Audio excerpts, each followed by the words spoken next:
Welcome to the panel for this afternoon. This is the Making the Case for Investors. So we have a pretty diverse and distinguished crowd here with us on the panel. I'm going to introduce each one, give their names, but then I'm going to let each one give through 5 minutes what their function is, what do they do, how do they interact, and in general, what are they investing or looking at? 5 minutes total, right? Total, yeah. Yeah, so go 5 minutes, through the five of us. And then we're going to keep it, I'm going to give some questions to the panelists, and then we're going to open for the audience to give questions, and then, opportunity to kind of present your pitch, and we'll critique it and tell you, what you need to work on, what are some things you need to show, what are some metrics you want to demonstrate, and, how does that translate into opportunities to meet with investors. So about myself, my name is Luis Arbulu. I'm a director on the Strategic Investments Group at Samsung Open Innovation Center. So we invest in software services focused in areas as wide as mobile, video, security, et cetera, et cetera. Here, I'm going to start with Ana. Ana Diaz Hernandez works for Kapor Capital. And I'm going to let you start. Sure. So my name is Ana Diaz Hernandez. I work for Kapor Capital in Oakland. We're a seed stage investment firm that invests in social impact tech companies. Usually that's been health, education, financial inclusion, and IoT and urban planning technology. Okay. Bernard Moon from Spark Labs. I'm Bernard Moon. I'm a partner and co-founder at Spark Labs Global. We're one of the handful of global seed stage funds. We just launched last October, and we've been fairly active. We've done 37 investments so far. We joke around, we say we invest in anything online but not illegal. So we look at everything besides big ticket items like biotech, clean tech, pharma.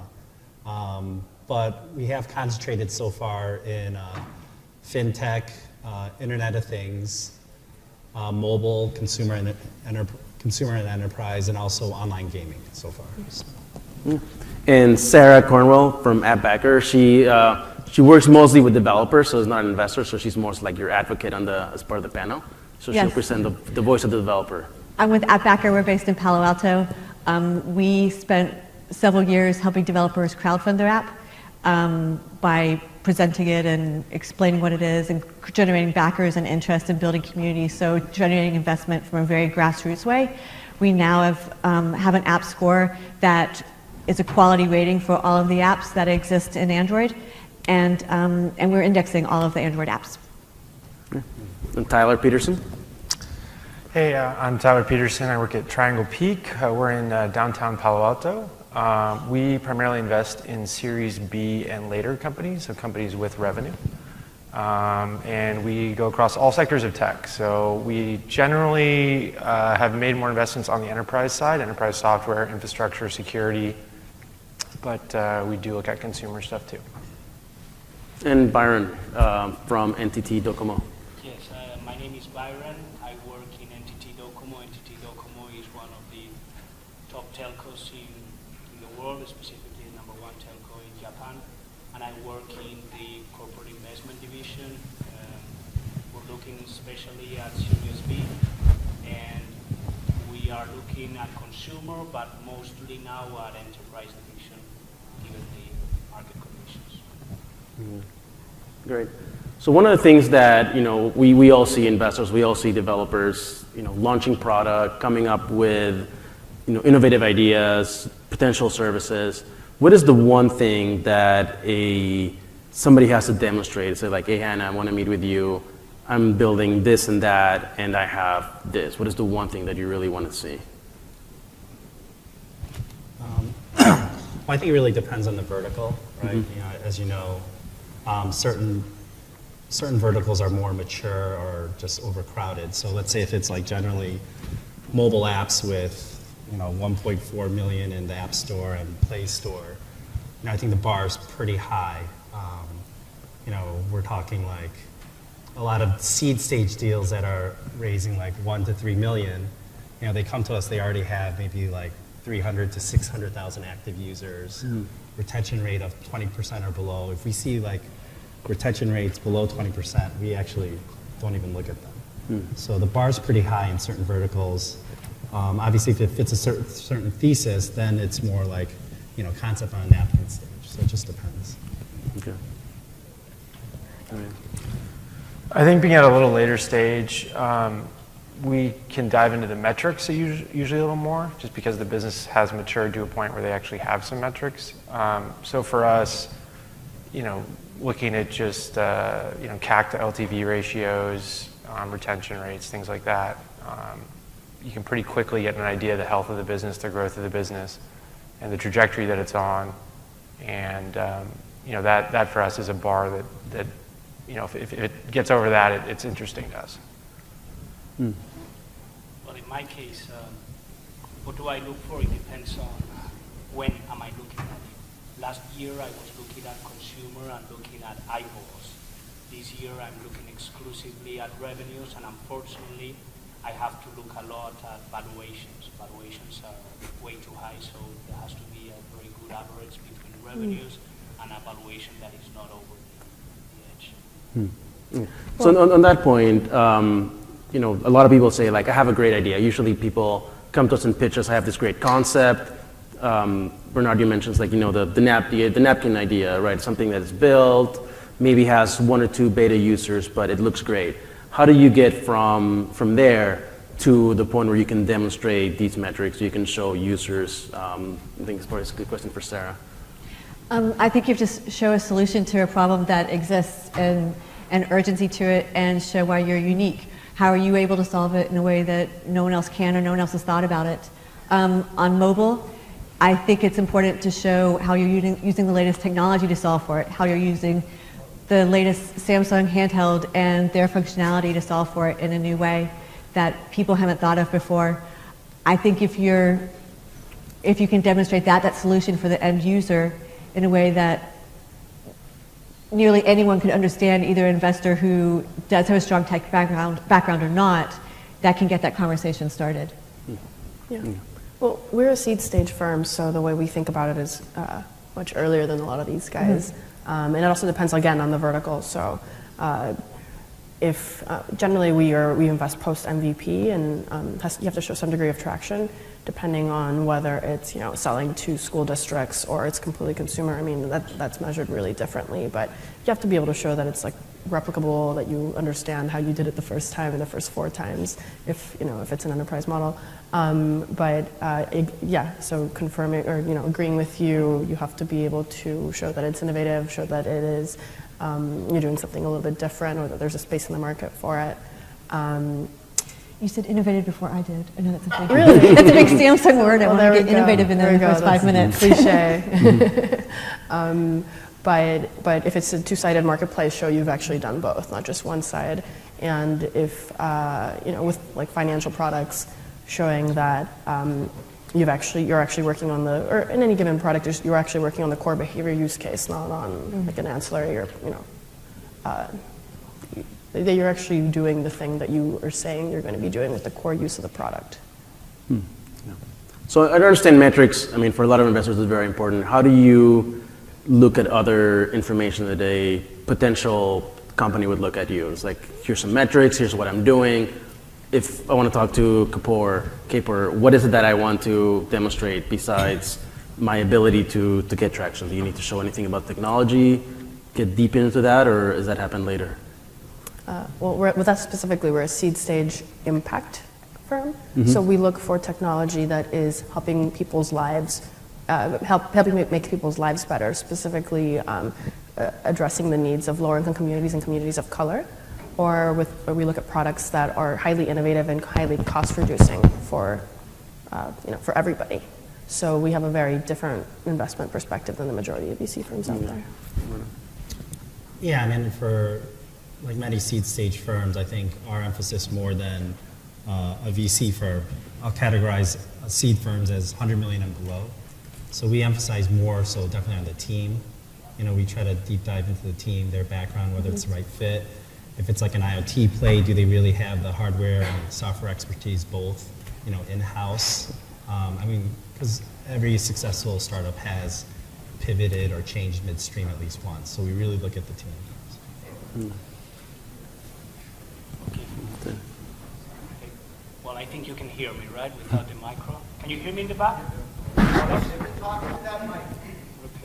All right? No.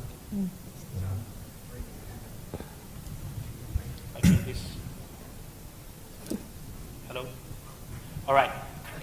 Let's see. Well, when I look at early stage, I usually look at the manager and a very basic concept. What is his opportunity cost or her opportunity cost?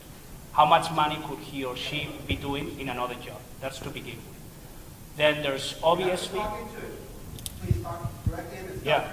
Can you hear me now? A little bit better? A little better. You're spoiling my pitch. It's the worst thing that can happen when you're giving a pitch. Never mind. So in essence, it's basically with the manager, it's the opportunity cost. So that's a metric. When it's early stage, I look at the product most than anything.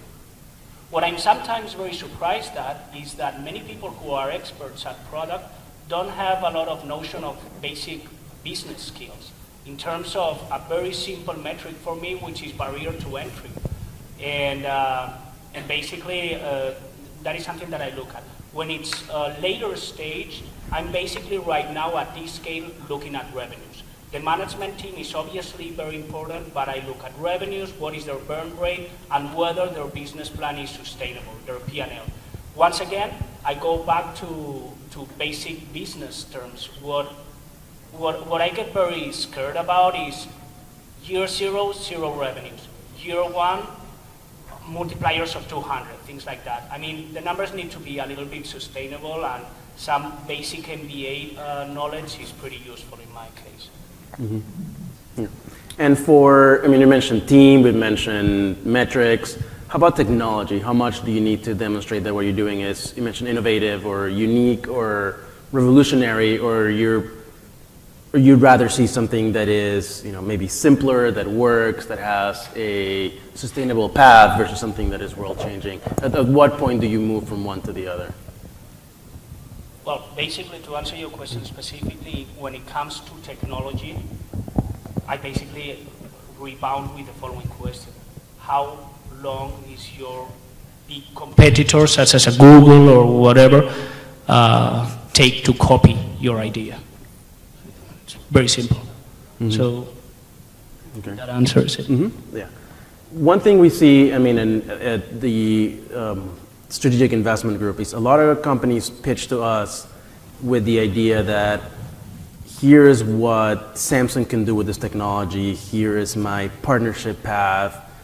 When you guys see companies, and do you see those partnerships as a huge plus, something that could go either way, or some investors see like big partnerships as something that is a red flag because it might not be repeatable, it might not be sustainable, or it could just lead you along maybe a wrong path? I think it can go either way, and I'll kind of also the partnership piece, and then there's also the strategic investment piece. Mm-hmm. And I think each one can be both a huge positive and potentially a negative, just depending on the stage of the company, the position of the company, and sort of the competitive dynamics within the particular industry. We're investors in a major kind of supply chain OEM that has several big relationships with the consumer-facing companies that you buy products from. And it can be a big negative because they can get squeezed, they can get pushed, they can get pushed around by these kind of very large players in the space. On the investing side, one thing that we're seeing is that strategics, and I don't want to speak for Luis and others who are on the strategic side, but we've experienced that they're a little bit less valuation conscious sometimes. Maybe not all the time, but sometimes. And that presents interesting dynamics when you're working in the VC community, because the strategic may be not looking for the same type of financial outcome that the VC is. So whether you're participating around with them and it gets bid up, or whether maybe they raise a lot of money at a high valuation that might be unsustainable as a subsequent round. There's some interesting dynamics that can play out there that you kind of want to think about. Mm-hmm. Okay. And then finally, before we move to the audience, are there any big red flags that you see when people are pitching at you that you say, well, this is something that, everything looks good, but this actually will turn anything into a negative? You could start with Sarah and then come this way. I'd say from a very soft skill passion, if there is not a very strong reason that that person is doing it, or that that team is doing it, a conviction, either a past experience that they're and success that they're building on, either a problem that they faced themselves or someone that they're close to faced, and they were the only ones that knew that they could fix it, or a huge problem that they're trying to solve. If that passion is not there, I think at some point everything else will crumble. If it's early stage, the product won't get finished. It won't be what they expect it to be. It won't make their customers happy. If it's later stage, important team members could leave at a crucial time and screw up the timeline and the path. Mm-hmm. I'd say we look at the entrepreneurs and whether we'd like to work with them, first of all. And I would say one of the biggest deal killers has been hubris. If an entrepreneur comes and they just think that that they know the answer to everything and they don't take feedback, well, that's a surefire way to get a no from us. I'll second that. I think it goes both ways. When you're investing in a company and you're working with an entrepreneur or CEO, it's the marriage analogy gets tossed out there a lot, but you really want someone that you can work well with over a long period of time, and that when stuff goes wrong, you're going to constructively attack problems. I think pretty quickly when you meet a team, you kind of get a dynamic and a feel for whether these are personalities that you want to be working with in those situations. Yeah, well, I'm a very passionate guy, and that's the least thing I want from someone I want to invest into. I really appreciate it, but I look at numbers. For me, every single number is going to give me a rational key of whether that business is sustainable or not. After those numbers make sense, then I make sure that the business is compatible with our business as strategic investor. And finally, there's obviously the passion and the synergy of knowing that you're going to work with that person for at least 2 or 3 years. Great. I guess last comment would be maybe I think ethics does matter, because we've run across several CEOs that might have exaggerated to a large degree about their numbers, et cetera, or who's advising them, and they don't realize the world's so small. It just takes a couple phone calls. You just find out that they're lying, and you're like, okay, forget it. Yeah. But there's a range between lying and exaggerating. Are you talking about downright? Yeah, exactly. Yeah, exactly. okay. Yeah. Okay, great. Well, this is not Shark Tank, so we don't expect you guys to pitch we don't have a hidden big check here, Publishers Clearinghouse style. But we want you guys to kind of maybe not pitch, but give ideas what are you guys looking at? Have you guys met with investors? What's been their feedback? We can ask as act as a sort of a sounding board, or maybe give your very small pitch, and then we can kind of start giving you pointers on okay, here's the one thing you should do. You should focus on this part and on that part. So I think there's a mic over there on the right side of the stage. So anybody please come up.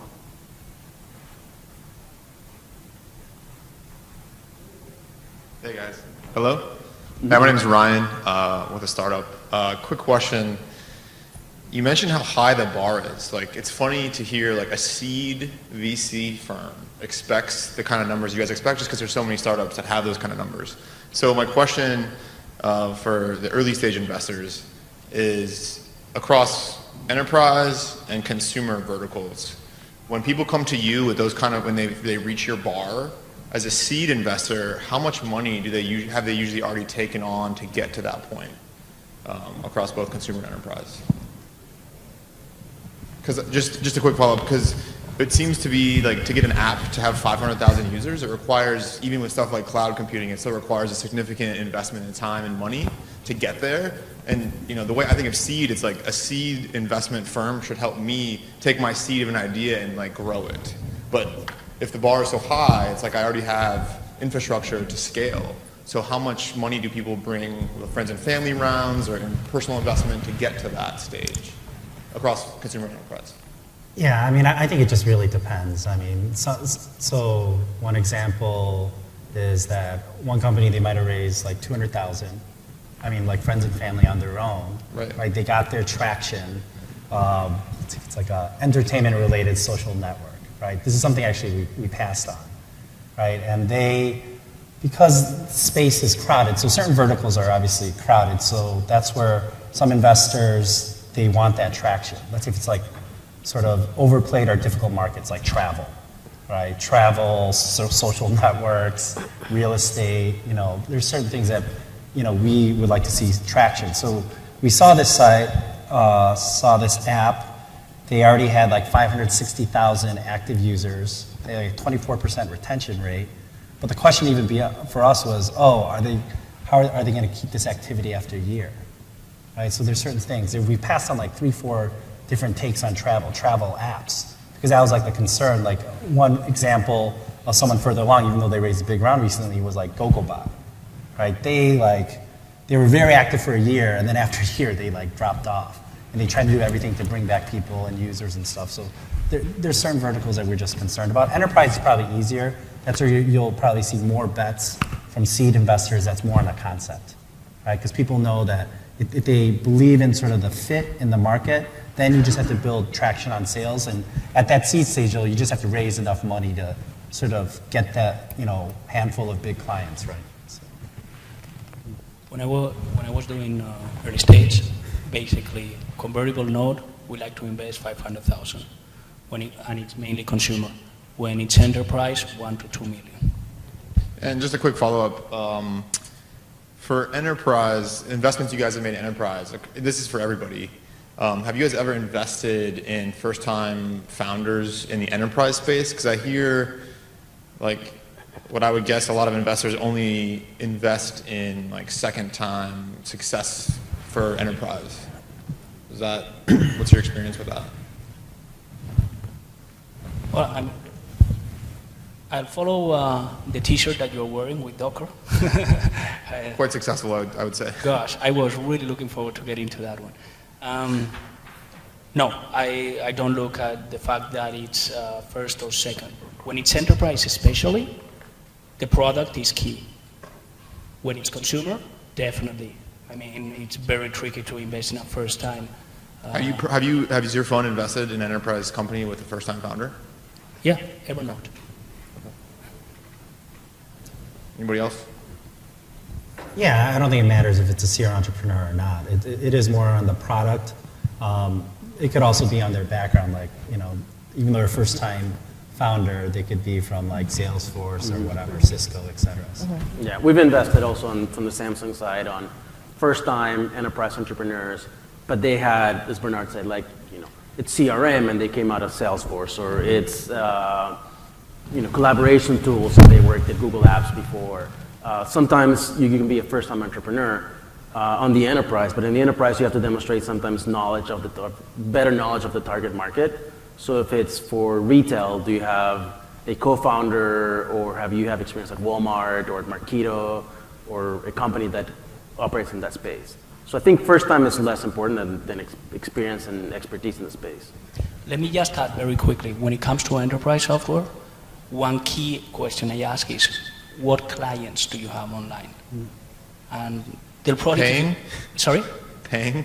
Yeah, no, I mean, do you have any contracts? Right. And when they say, yes, I've got these companies, said, okay, do you have a written contract, number one?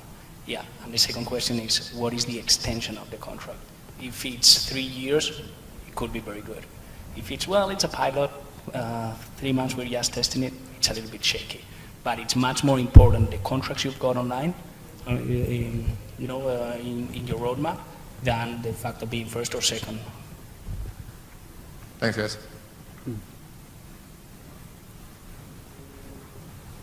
Hi, my name's Peter. I've got actually a couple of questions. One is sort of structural about the markets, and then respond to the idea. So I'm interested in the wearable space right now, but looking at wearables for applications other than watches and so on. And I don't see a lot of movement in adapting to different form factors. So any insight as to, the question is really about, are you interested in investing in hardware if we go and redo form factors, or do you see the form factors changing over time so to open up other markets? Because the markets I'm interested in do require different form factors. And is that going to be a barrier that I need money for hardware, or is it okay because you see the market taking care of that? And is that too broad? I can focus it a bit. So thinking the general market, I mean, money for hardware, there's firms that are more specialized in that than others. So there might be a function of who you, it's not just the pitch, the what, but the whom. Are you pitching to O'Reilly Alpha Tech or True Ventures? Who else does a lot of like hardware investing? Shasta. Well, actually, the reason I asked the question, am I on? Yeah. The reason I asked the question the way I did is I actually don't want to be in the hardware business. I want to take my Gear S, adapt it with software, put it in a holder, and use that for some applications. But the particular watch size is not necessarily the one I want. So if the market's going to take care of that, then my idea can be pursued because it's more of a services and software play. But do I have to get into the hardware business because no one else is doing it, or do you guys see that there is movement in that area? It just, people are focused on watches as the first one, because that's what's been my frustration over the last year. I've got a Pebble on my wrist. I couldn't get them to talk to me about different form factors. They're a watch company as far as they're concerned. It's a good question. So you're saying more of like different platform plays? Yeah, for example, without giving away too much specifics in a large room, I'd like to be able to hang this around somebody, track them, tell them if they've got the right medications, tell me if they're leaving the room. There's various things you can do if you can follow somebody around. And, you know, there's various markets you can develop for that. But I don't want to have to be building the hardware if there's going to be vendors who will sell me the hardware. But if not, that's probably going to complicate the pitch to you guys. Yeah, so I would say our team does have a thesis around the platform plays in the IoT space. I don't think it's so vertically focused. We just think overall, like there's obviously Android, right? And then there'll be iOS, and we think there's room for one or two more players, right? And there are different plays out there right now even. If you look at Electric Imp, right? Or there's Weave that has a relationship with Philips. So there are these sort of platform plays in the IoT space.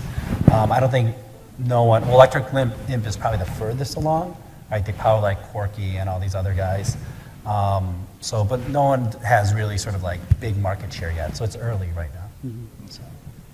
And one follow-up with that is like, and maybe over to Sarah, do you see on the application people building a lot of apps for these emerging platforms, like wearables, watches, Pebbles, or they're still waiting for that market to be kind of play out and see what are they going to play, what are they going to I think there is, I mean, a lot of people see that coming.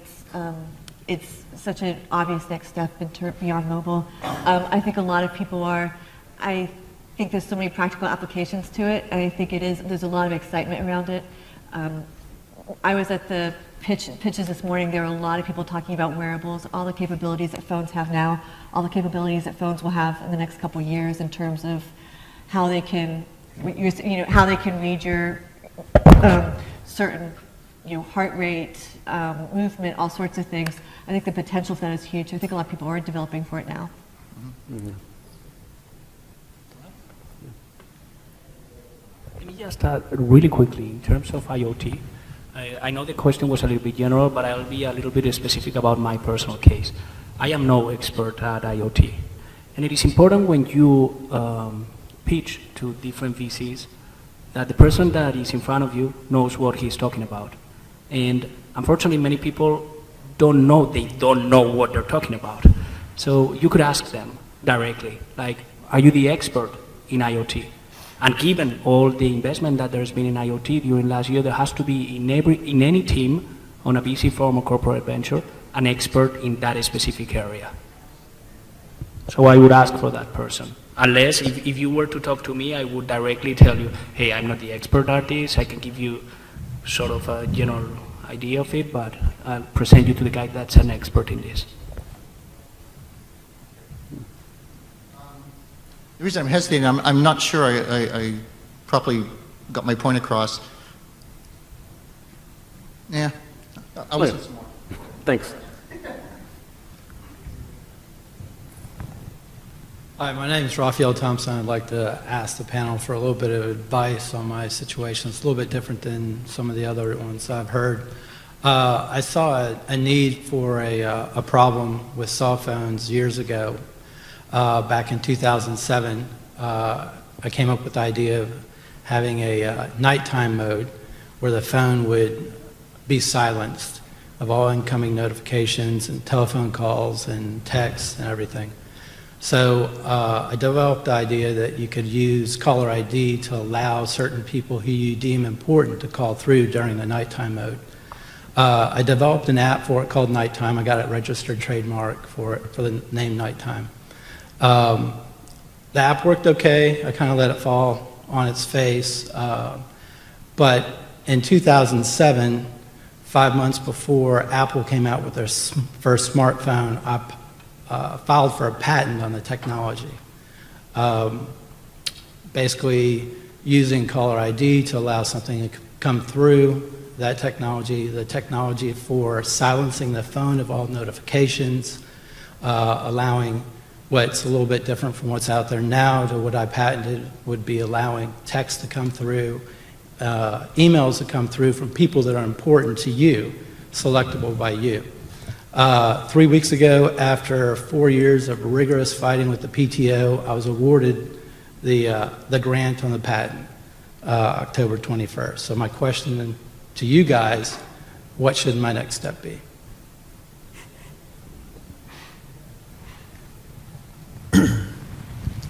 I know intellectual property is a really touchy thing with a lot of people and a lot of companies, so.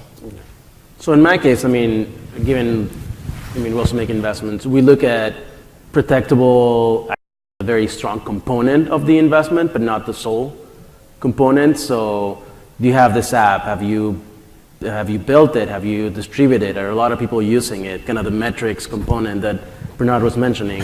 And I think it's going to be really hard for an investor to invest simply as like, okay, here's an IP.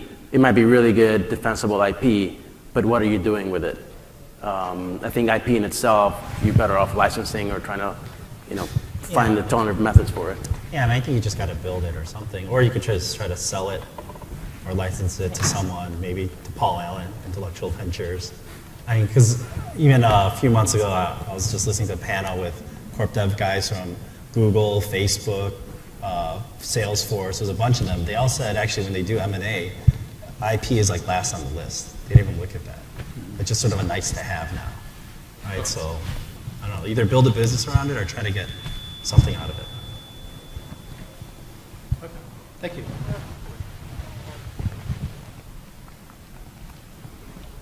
Good afternoon. My name's David. I'm actually in the angel investing area myself, but I wanted to, thank you. I wanted to ask, in your portfolio companies, you obviously have certain investment regrets. But what I wanted to ask each of you is, do you have a miss, something you didn't invest in that you wished you had?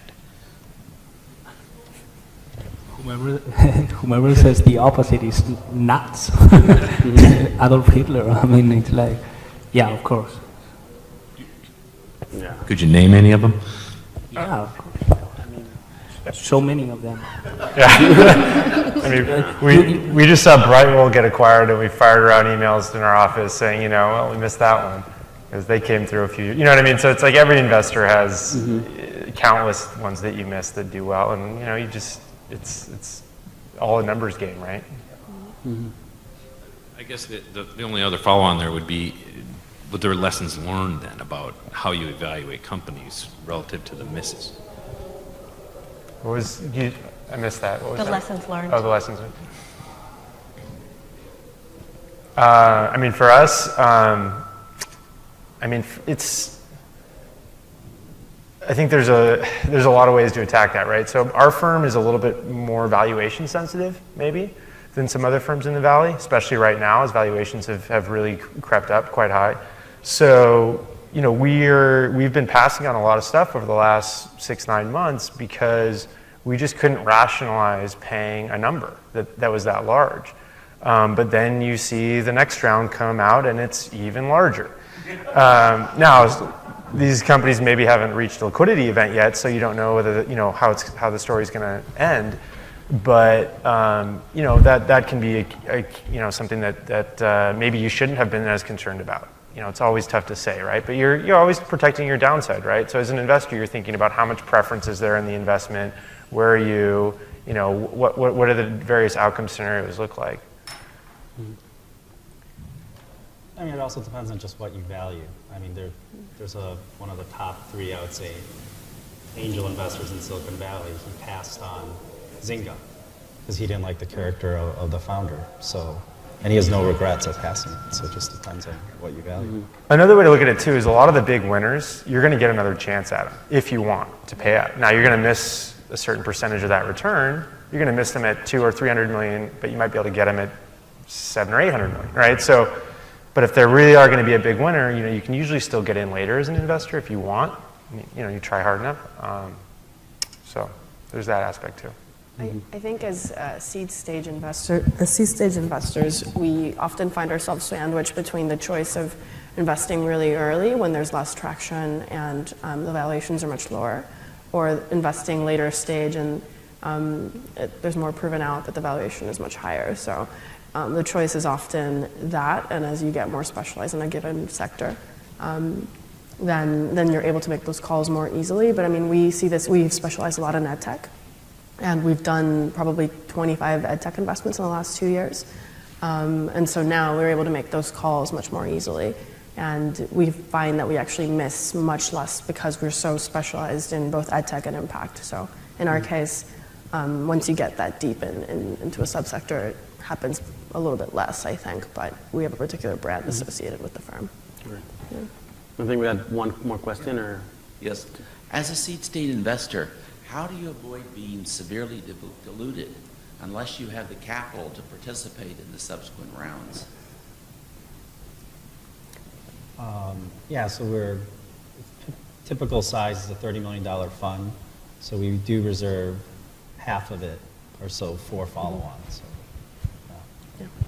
We typically follow on, and we are self-funded by the founder, so we have enough capital to follow on.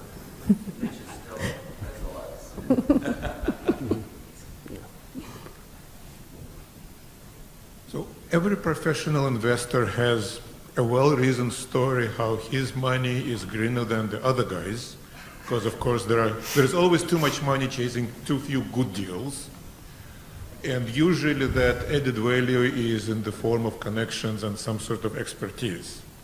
So here is a very sharp, very focused question, like for each of you, ladies and gentlemen.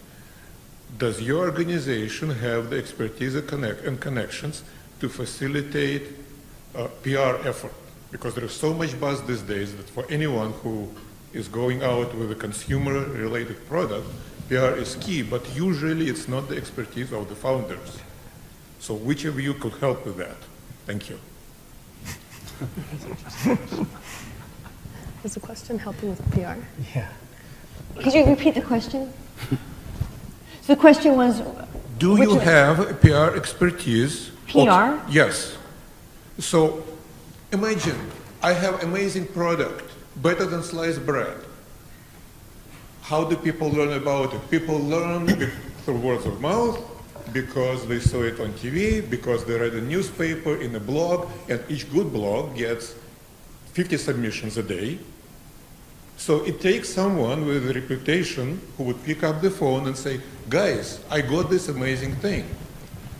It depends. Let me just try to answer, be a little bit creative about this. For instance, yesterday I was, the term PR is very 20th century in my understanding, but there is a key for PR. For instance, yesterday I was looking at this Bitcoin company, and I said, okay, yeah, I like it, and I was speaking specifically with an expert in PR with the Japanese government. So obviously it's a long take, but that's where the PR is key. And if this lady specifically is able to advance on legality for it, then it is certainly a company that we would look at. In terms of other types of PR, which I understand mainly as marketing, you have to understand the business that each one of us is working in. I specifically work in corporate venture for NTT Docomo, and we've got 20,000 physical stores in Japan. So for people that are selling a hardware product, we can offer PR-sales, that point of purchase help in order to enhance that product in that specific country. That's our case specifically. When it comes to marketing, we generally could get into an agreement depending on the software by which we would invest $1 or $2 million into online or offline marketing. Are you a PR professional? No, I'm an inventor with amazing product. Sure. But people need to find out about it. And focus on not being everything product. This is not a pitch to you, but I mean, yeah, our firm as a seed stage fund, we help out probably at least a third of our companies on their PR because they ask for it. So that's something we do, but that's an interesting question. I think if whoever you talk to, I mean, if you get in with the right investor, they're either going to have knowledge in that space that you're in, or they're going to give you the funds or the connections to connect with an amazing PR firm to put you in that right space. I think in the end, you just have to keep looking till you find the PR firm that's the right fit. It may be in-house in that investor, or it may be someone at that with that investor, or it may be someone outside. Mm-hmm. But once you're working with the right investor, you're going to have the funds to connect with them. And then all the different ways that they can help you out. So we're going to take one more question and then do like a final round, but you had something? Yes, let me just double dip real quick. I want to bring it back to like the topic of pitching and like the perfect pitch. So can you guys discuss some trends? You guys see a lot of pitch decks, I'm guessing. People probably just spam them to you all the time. Mm-hmm. Are there trends you guys are seeing with like terrible pitch decks? Like I'd like to hear some of the things like don't do this, because there's obviously a lot of advice on the internet, like how to make a pitch deck. It's obvious, right? Show your numbers, pitch the team or the dream, et cetera, et cetera. I mean, it's like a very well-defined rubric. What are some trends you guys are seeing, though, that people are like continually like making you mad because they're just doing the same things wrong? When the company doesn't clearly state what they do on the first slide. Okay. Like, you know, you have companies come in and they're telling you about their customer acquisition costs and you don't even understand what they do. That's, you know, you need to know what they do. Just make that blatantly clear. You also need to understand how much is actually built out, how much of it is actually done versus just aspirational. I think that's the biggest reason I get very frustrated with looking at pitch decks when it just seems like an empty pitch and no substance. Mm-hmm. And I can add one more. I think I've seen a lot of pitch decks that are extremely, they're very well produced, and well producing is great, but it seems like they just spent tens of thousands of dollars in getting designers to build a beautiful deck that belongs in a Apple keynote rather than a seed stage presentation. So I've seen those too. So we're almost out of time, so I just want to wrap up. Get one more. Make it quick because we're going to wrap up. Okay, what are your guys' thoughts on VR? VR. I love it. Anybody's investing in VR, looking at VR more closely, and what do you think? No. I mean, I'm not personally. Yeah, I mean, we looked at a few VR companies, so we think, I mean, it's still early, right, in terms of the players and the applications, but, we're still watching the space. Mm-hmm. A follow-up question, can somebody build a pitch on a VR application, or still way too early for those applications to be developed, do you think? Well, speaking of like things that we missed is we saw a pretty good application recently, but we reacted too slow because at the seed stage, deals close fast. Mm-hmm. And they had a very good application on Oculus, and they're building on others for like live sports. And it was pretty amazing because I tried it on, and it was like it's better than what you see out there in demos. You feel like you're actually at the stadium. And like you could turn around and you could see the people next to you and everything. There's some pretty good applications out there. All right. So I'm going to do a lightning round before we close down. So I'm going to ask everybody to give me a 1 minute or under, what is it recent great pitch you've seen, and also what kind of spaces you're interested in looking at more companies.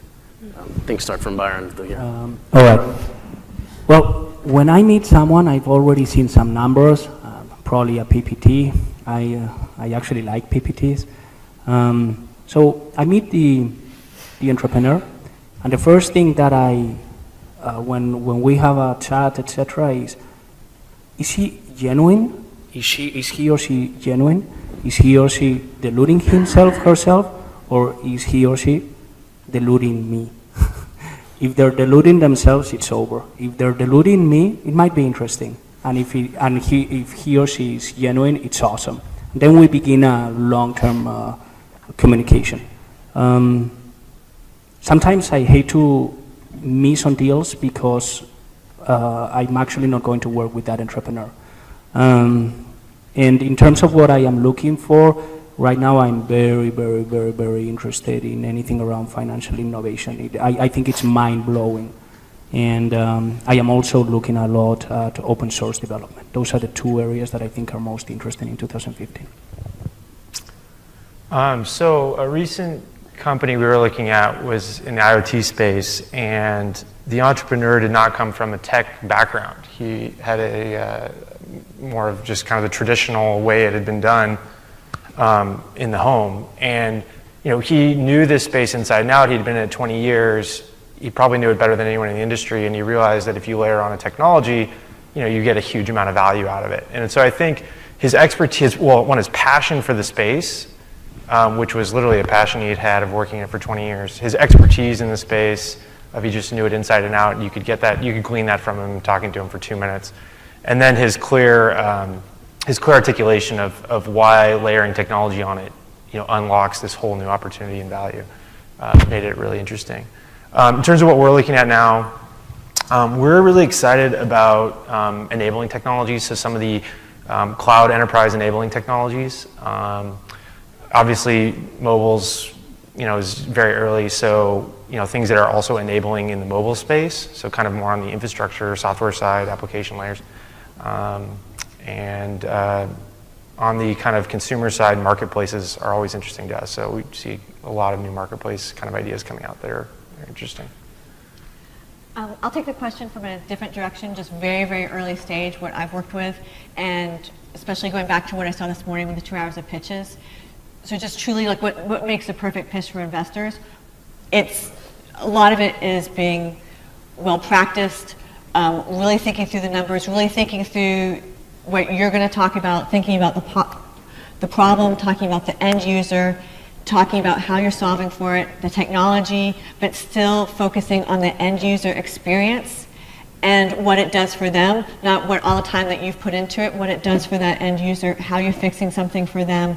And then beyond that, just in terms of a pitch and what I saw today, people still weren't prepared. They weren't letting the judges ask questions and listening to the questions. They were answering too quickly. So I think just practicing enough so you get beyond that nervous stage, that you're confident in it. Even if you are a developer and you really don't like this side of the industry, but you feel you have to do it anyways, you can still get to a point where anyone can be a very powerful presenter with their own product because they know it better than anyone else and they're passionate about it and they know why they believe in it. It's just getting a point that you keep practicing till you get to that point, and that you're comfortable at speaking about it to anyone, no matter how short notice you have. If you bump into one of these people in the hallway on the way out, you're confident to talk about what you've created because you know it so well and you're so ready. Yeah, sort of piggybacking off that, each of our partners have different, favorites in our portfolio. I would say the 2 favorites, one is a fintech company called Payoff. They're in the hot sort of peer-to-peer lending space. And we, as a seed fund, opportunistically invested in their B round. But the CEO is he knows his space in and out. He researched it, his product, the people that he assembled. It's just amazing. I mean, the round was by Mohammed El Areen, the former head of PIMCO, the bond house that managed like $2 trillion. He has lined up like all these top finance people that invested in the round with us. On the other side, it's an IoT company called PetNet. It's these guys that used to build drones for the military that built this smart pet feeder. But these guys also just dug into this space and really knew it well, the pet food industry. It's so funny when we talk to them, they're like, yeah, we thought building drones for the military was hard, and this stupid pet feeder was pretty hard in itself. But when we invested, they had like less than 10,000 pre-orders. Now they're way over 50,000 pre-orders for their product. And they've just built a very good product. So one of the best pitches I've seen so far that we invested in was, it was both entrepreneurs coming to pitch. And so I guess that would be the first thing I'd say, that they were actually just a really good team. They pitched together really well. They complement each other really well. They were able to observe the room And when there was a mismatch in terms of what we were hearing and what the entrepreneur was saying, the other entrepreneur would often complement. So from stylistically, that was really great. From a content perspective, they complemented each other really well. This was a fintech company that's building a digital wallet that's agnostic in terms of the currency you're putting into it, and it also will be allowing you to spend the currency. It's called Shift Technologies, very cool company. And one of the founders worked on the regulatory side, so obviously deep expertise. One of the other founders has just worked at several fintech companies before, and she's invested in many, so they were just a great team. In terms of what we're really interested in right now, I'd say one huge thing that we think really needs to get disrupted is human capital. So companies working to make the lives of employees better at corporations. So we'd love to see some great disruption in the human capital space from a big data perspective. That'd be really cool. We've been investing in a lot of fintech, so just fintech that's specifically making the lives of lower income people who don't traditionally have access to credit. We've been looking at a lot of that. And looking at a few wearables on the health side too, so. Great. Thank you guys. Thanks.